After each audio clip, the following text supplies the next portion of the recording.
When submarines were first developed, they had an awful reputation, and for good reason. There had been many accidents and many sailors whose graves were on the bottom of the ocean. So much so that the submarine service had earned the nickname the Coffin service. In 1939, one of the worst of these incidents would add to this reputation. This is that horrifying story, and as always, viewer discretion is advised.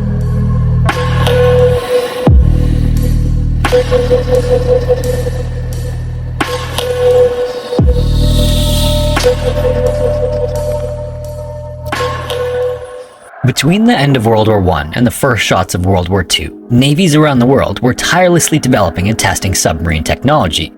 To that point, fighting a war under the sea was done by primitive means, but the early 1920s marked a significant leap forward in submarine capabilities. Countries raced one another to build and deploy more advanced submarines capable of diving deeper, faster, and for longer than ever before. Like other countries, the United States invested heavily in bolstering its navy with top-of-the-line, state-of-the-art subs, and in 1938, it launched its class of Sargo ships, which were equipped with a new lead-acid battery that was resistant to battle damage. One of these was known as the USS Squalus, which was one of the first in its class and was capable of reaching depths of up to 250 feet, surface speeds of up to 20 knots, and distances of 11,000 miles on a single tank of fuel. Even by the growing standards of submarine technology, the Squalus and its sister ship, the USS Sculpin, were advanced beyond their years. They had been designed in the lead-up to World War II for the task of cutting off Japanese trade and could escape enemy planes by fully submerging in less than a minute while operating at full speed, which was something that no other sub could do. Once the Squalus was completed, the Navy began a battery of test dives to ensure that its design was safe and its parts were capable of withstanding all that was expected of it. And this testing process was something that countries took incredibly seriously because a total of 825 men from 18 subs across multiple countries have been killed in sub-accidents between 1921 and 1938. Submarining, as a result, had earned the moniker the Coffin service by the media and public. But the Sargo class of ships aimed to undo that reputation. And thankfully, by then, in its test runs, the Squalus was performing its functions and purpose to near perfection. On the morning of May 23, 1939, the Squalus left the mouth of the Piscataqua River for another test dive with a crew that included 53 officers and sailors. Also along for the ride were 2 civilian Navy engineers and a representative from General Motors who had designed the batteries. Then, under the command of Rear Admiral Oliver F. Naquin, the sub was put on a course toward the coast of New Hampshire, just a few miles from the Isle of Shoals. The test for the day would include underwater maneuvers and several dives and resurfaces, and it would be as routine a test as the ship had faced. Around 9 a.m., the horn sounded throughout the sub, indicating a pending dive command from the captain. At this point, the sub was on the surface and traveling at 16 knots, and the admiral stood behind a large board in the control room filled with lights that would illuminate red or green depending on the status of different parts and pieces of the ship. The dive process relied heavily on the engine room crewmen, and at the sound of the horn, they would need to cut the diesel-powered engines quickly and then close the air vents before the ship submerged. Right before he gave the official dive order, the admiral ensured the entire panel was lit up green, and then when everything appeared as it should, he gave the final order, and the Squalus dipped beneath the surface. When it did, though, a fluttering of air pressure occurred in his ears just before the intercom blared with a sailor shouting to take the ship back up to the surface. Despite what the board indicated, one of the vents was still wide open and seawater was rushing into the engine rooms. Admiral Oliver just stared in disbelief. What was being reported by his crew was impossible based on what he was looking at. But either way, he then immediately ordered that the ballast tanks be blown to get the Squalus to the surface as quickly as possible. Horrifyingly though, the sub took on water faster than it could surface, and after an initial rise, the Squalus slowed to a stop. Meanwhile, in the engine room, the crew was fighting a torrent of water, just trying to survive as the ship tilted downward at a 45-degree angle and then began a rapid descent to the sea floor. It was then that Oliver was faced with a decision no officer ever wants to make. He knew that the survival of anyone on the ship relied on the closure of the watertight doors between the control room and the engine room compartments. Doing this, however, would trap those who were still inside while they flooded completely. But at the same time, not locking off the compartments would ensure that everyone on board would die. Admiral Oliver was known as a strict, no-nonsense discipline leader, and his tact had a very good reason behind it. In submarines, every single decision and action anyone on board can make can result in disaster. There was just no room for error, and at times like that, unfortunately, there was no room for humanity. Oliver then gave the order to seal off the control room compartment with the men inside. As the man responsible for this order, a man named Lloyd Manus, started to put all his weight into closing the 200-pound door, he heard the screams of men begging him to wait, but there was no time. Water was already rushing toward the bulkhead behind them, so the compartment door had to be sealed immediately. As he pulled the door closed, several of those battling the water made it through to safety before it slammed shut. He then cranked its wheel and ensured it was watertight, ultimately sealing the fate of those left in the sub's 4 flooded compartments, including Sherman Shirley, who was Lloyd's best friend. Tragically, Sherman's wedding date was supposed to be the following Sunday, and Lloyd was supposed to be his best man. Among the others were 17 crewmen who tried to seal themselves in the torpedo room and 9 in the engine room and rear battery rooms. One man even climbed a hatch ladder and tried to push open the door to the ocean outside, but the sea pressure was too strong on the door to push it. The squalus then continued to fall toward the bottom as the batteries in the flood compartments were fried by the water. And as if the uncontrolled descent wasn't terrifying enough, the lights flickered before going out completely, plunging the crew into complete darkness. This then led to a new problem. The chief electrician, Lawrence Gaynor, then grabbed a flashlight and climbed into the crawl space where the batteries were stored. Since the batteries lined the entire length of the ship's keel, many of them were already submerged, but the ones that weren't were wet and at risk of catching on fire. Lawrence also noticed that they were losing voltage fast, causing them to smolder, and if the heat reached the battery cell, there would be an explosion that would crack the hull wide open. Even by the time he reached the batteries, they were already smoking and well on their way to heating past the point of no return. He then flipped one of the disconnect switches, and the flash of light completely blinded him. So next, without his sight, he felt around the other remaining battery and managed to find the second switch to stop it from exploding, narrowly averting a much more serious incident. Back in the control room, they had no idea how far they were going to fall, and the sub was only rated for a maximum depth of 250 feet or 76 meters. If the ocean floor was much further than that, there was a possibility the sub would implode before touching down. All they could do was wait in the silence and darkness as the sub groaned its way deeper and deeper into the ocean. Then, fortunately, and with a heavy thud, the squalus impacted the bottom of the Atlantic at a depth of 240 feet or 73 meters. When it did, it came to a rest, sticking straight up, completely perpendicular to the surface. The 33 survivors were then trapped in the air pocket they had created by sealing off the rest of the sub. However, despite what should have been chaos, they didn't even need a moment to take in the reality of their situation. Their training kicked in, and being trapped at the bottom of the ocean was a scenario they simulated often, so each of them knew their roles and began to execute. The first task was for the sub to signal its location by releasing a buoy that was attached to a cable. The buoy would not only help rescuers spot them, but it would also provide communication between the sub and the surface through the cable. Additionally, the squalus was able to shoot off flares and smoke bombs to grab the attention of anyone on the surface. As they went through these procedures, the men couldn't help but wonder if anyone in the other compartments ended up surviving, so one of them grabbed a hammer and began tapping on the air lines that ran to the back of the hull. If anyone was alive, they'd respond by doing the same. So after several hammer taps from the control room, they held their breath so they could hear even the faintest tap in return, but there was no reply. It was a reality they didn't want to face, but it was confirmed that nearly half of them had died. Back in the control room, Oliver then ordered some of the men to grab the emergency supplies, which included food, flashlights, oxygen stores, carbon dioxide absorbent, blankets, and coats. He knew they'd probably been for a wait and without power, so it was about to get very cold very quickly. With that being handled, Oliver turned his attention to the next threat to survival, which was their air supply. Taking into consideration the number of survivors, he estimated there was probably 48 hours worth of air before everyone died of suffocation.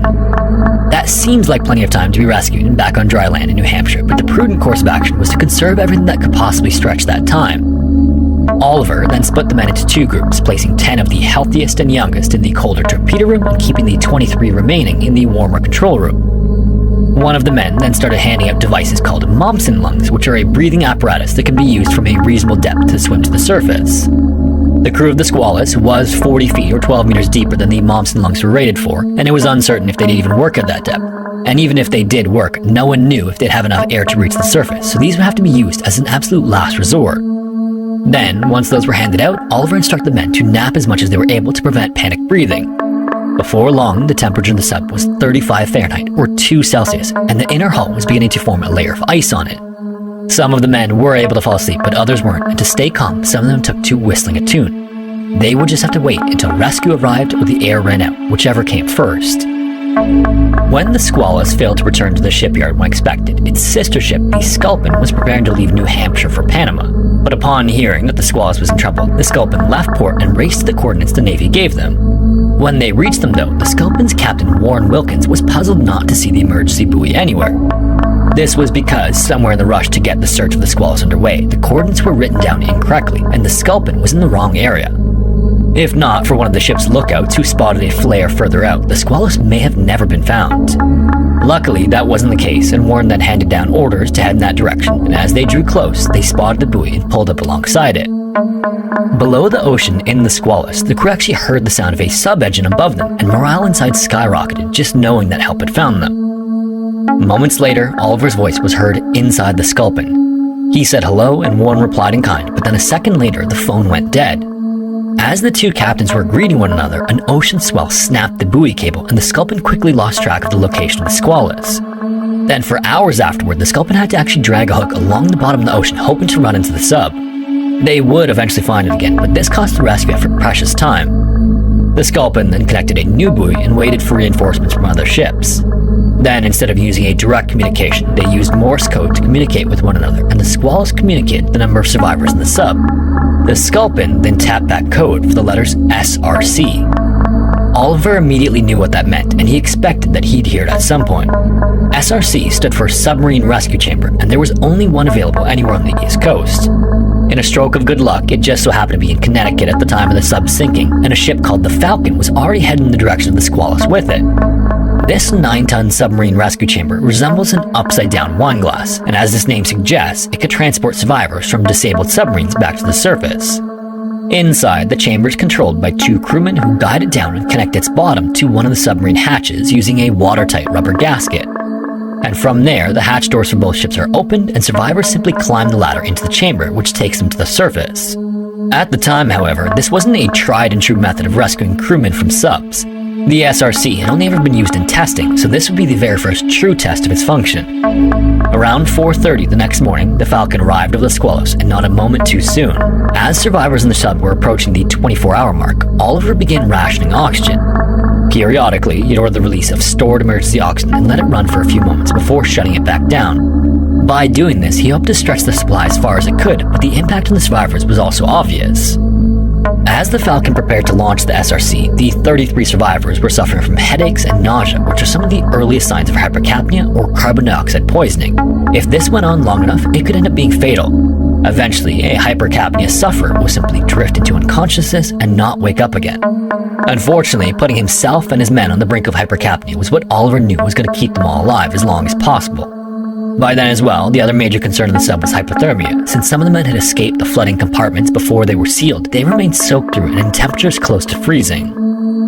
On the surface, the Falcon lowered the SRC into the water, and the capsule began its descent along with a support diver. Part of the procedure for safely securing the SRC to a sub was attaching a cable from the rescue chamber to the hatch door, and as simple as it may sound, it was one of the more dangerous jobs for divers. In the 1930s, the Navy Experimental Dive Unit had just begun testing different mixes of helium and oxygen that divers could breathe beyond 100 feet or 33 meters. These were supposed to lessen the onset of nitrogen narcosis. If you've watched the many cave diving videos on the channel, you're probably all too familiar with this concept, but when this rescue was taking place, much of this was barely in its infancy. For those who aren't familiar, as a diver descends while breathing regular air, the increasing water pressure causes nitrogen to become narcotic. Divers can then become disoriented and euphoric while losing motor skills and problem-solving abilities. That far underwater is obviously the last place you want to experience this, but by breathing a gas with a lower concentration of nitrogen at depths beyond 100 feet, it can prevent or greatly reduce the impact of narcosis on a diver. Unfortunately for the divers assisting in the Squalus rescue, these gas mixes weren't used universally, so the longest they could stay at a depth like 240 feet was just 20 minutes. Either way, the diver then descended ahead of the SRC and began to suffer from narcosis symptoms before he reached the sub. This caused him to collide hard with the Squalus. Despite this, he managed to get his bearings and successfully attach the cable.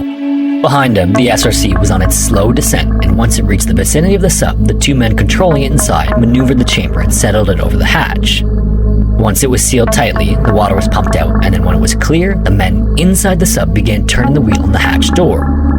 As it popped open, water poured in for a second, but thankfully that was just some of the residual from the connection point. Then, a second later, they saw the man inside the SRC standing there holding blankets and coffee. These supplies were much needed for the men who were wet and cold, and more importantly, finally, this seems like clear indication that they would be able to leave the bottom of the ocean alive. Once the SRC was attached and communication was established, the men began to plan a way to get everyone to the surface safely. There was only enough room for 8 crewmen at one time, so Oliver split the men into groups based on their condition. The ones who were approaching severe hypothermia would go first, and the ones in the best condition would go last. Once that was clear, the hatch was unsealed and the SRC began returning to the surface. Now, despite being so close to safety, the period between the SRC departing and returning felt excruciatingly long, and the rationing of air didn't make the wait any more bearable. The men would reach a point where their heads were pounding so hard from hypercapnia, they desperately waited for Oliver to switch the oxygen stores back on. In addition, one round trip for the SRC took about 3.5 hours, 1 hour to descend, about an hour to attach and load the chamber, and then another hour and a half to the surface. By then as well, since the survivors had been trapped for more than 24 hours, there was still a chance that the sub could run out of air before everyone was safe. After 3 successful trips, only 10 remained in the final group, one of which was Admiral Oliver. When the time came, he and the others boarded the SRC, and once the hatches were secured, the chamber lifted off the squalus and began a final trip to the surface. On ascent, however, one of these stabilizing cables jammed, causing the chamber to stop abruptly around the 150-foot mark. At the same time, this caused the cable that went from the winch on the Falcon to the top of the chamber to become frayed, and during this, all but 2 of these 7 strands that were the lifelines to the crew had snapped. One of the divers then had to re-enter the water and descend to assess the situation, and it was realized that the stabilizing cable would need to be cut for the chamber to ascend. The problem was that this cable was crucial for both guiding the chamber to and from the sub, but also keeping it from swinging and spinning in the ocean. However, without any other options, this cable was then cut and the chamber began to spin uncontrollably. In order to reset and figure out what to do next, operators then lowered the SRC back down and set it on the ocean floor. This meant that the last few survivors had been less than 200 feet from safety, but once again, they were stuck on the bottom of the Atlantic. Back on the Falcon, there were concerns that the final cable might be at risk of snapping too, so after a brief discussion, rescuers decided not to use the winch and instead they pulled the bell up the full 240 feet by hand. This was an excruciating process that took 4 hours, but it worked, and about 40 hours after plunging to the bottom of the ocean, the surviving crew of the Squalus was saved. Many of them would require medical attention, and some even stayed in the hospital for some time, but all of them survived the ordeal. Once the dust from the rescue had settled, the next order of business for the Navy was to figure out how to salvage the Squalus. It was a brand new, very expensive sub that was at a manageable depth, so the Navy didn't want to leave it there, but at the same time, a salvage operation like it had never been attempted. However, over the course of 4 months, the Navy would work almost around the clock to raise the sub in a series of trial and error attempts. The first idea was to attach deflated pontoons together with long chains. Divers would then slip the chains underneath the Squalus before inflating the pontoons. On the first try though, once the pontoons were filled with air, the Squalus began an uncontrolled descent, and when it broke the surface of the ocean with slightly more speed than expected, it shot loose of the chains and began a second descent all the way back to the ocean floor. In the end, it took 5 different attempts using various methods of attaching those pontoons before the sub could be raised and towed back to the Navy shipyard. When it was secured there, the water was drained from the flooded compartments and 25 of 26 bodies were recovered. During one of these salvage attempts, one of the hatches shot open and one body drifted out of the sub and into the depths, and it was never recovered. Once the Squalus was finally examined, to the relief of the sub's captain and crew, the issue was a mechanical malfunction instead of a human error. This malfunction then prevented some of the vents from closing properly, which was not indicated by the control board. Oliver was then commended for his outstanding leadership, bravery, and the handling of the disaster, but he gave the credit to the crewmen under his command. In a report he wrote for the Navy, Oliver explained that he had witnessed a true example of camaraderie and brotherly love, and each of the crewmen believed himself accountable for the life of the man next to him. And together, they made it through by sharing blankets and huddling into groups to maintain body heat. Those who were better off sacrificed for those in much worse shape, and even Oliver gave up his coat to one of the hypothermic crewmen. Oliver also devoted space in his report to the selfless act performed by the electrician Lawrence. In the captain's mind, Lawrence's quick thinking in disabling the remaining batteries to prevent the explosion was what truly saved them. And this came at a cost for Lawrence too. When he disabled the first battery, it completed a circuit that sent literal lightning bolts around the hull so bright that he'd live the rest of his life with vision issues. Once all of the investigations were finished, although the damage to the Squalus was extensive, it would ultimately be salvageable. After its repairs, it was recommissioned as the USS Sailfish, and 3 of the Squalus survivors even came back to serve as part of the crew. Among the others, 4 died in action during World War II, and Admiral Oliver never commanded another submarine again. He instead opted to become an engineering officer on the USS California, which happened to be a target during Pearl Harbor, but fortunately, he was ashore when the attack began and survived. 2 years later, the Sculpin was sunk by a Japanese destroyer, and the Sailfish returned the favor by sinking that destroyer. It then served admirably during World War II and was eventually decommissioned shortly after. And more than 80 years later, the rescue and recovery of the Squalus and his crew is still one of the Navy's most challenging operations ever. To this day, the incredible effort of Oliver and the crew is part of the Navy's official handbook on submarine rescue. If you made it this far, thanks so much for watching, and if you have a story suggestion, feel free to submit it to the form found in the description, and hopefully I will see you in the next one.